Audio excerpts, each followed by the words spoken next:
So Advent begins and we begin year B, and therefore the gospel proclaimed is the Gospel of Mark. We've just finished Matthew being year A, then year B is always Mark and year C is always Luke, and then John is scattered all over the place, but particularly during the Lenten and Easter period. The message in Advent, the first couple of weeks, is always about being alert to the second coming of Christ. So the focus in the first couple of weeks is the second glorious coming of Christ, the fact that he comes with this magnificent glory to judge all of us mercifully, but he will judge us. And then the last couple of weeks then turn our attention to preparation for preparing our hearts for the first coming of Christ as the Christ child, Jesus born in Bethlehem. It's a very beautiful period, Advent, and the gospel, as I said, is the Gospel of Mark. It's going to be proclaimed for the whole year. The message this week is about being alert, being watchful, being ready for the time when we're asked to give an account of our lives at our own individual death, but then also in the last judgment, as I mentioned just a minute ago. So let's have a look just very briefly today at the Gospel of Mark. There are four Gospels, as you know: Matthew, Mark, Luke and John, and Mark is the shortest of them all, and perhaps we should also say the most dramatic. Some people might disagree with that, but I think it's probably true.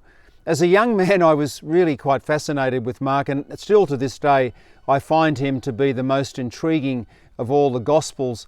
Not in the sense of the way that the Gospel is structured, although it's structured enough, but you can see, as we've been through Matthew, the great structure that Matthew has, and then Luke has a particular flavour, and certainly John has a great structure to his.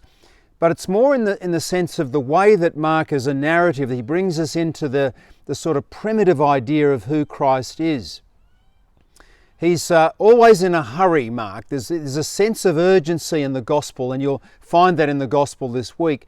But even as the gospel opens, he loves to use this phrase or this particular word in Greek, which we translate in English as immediately, euthos, immediately. It's used in his gospel, believe this or not, 42 times.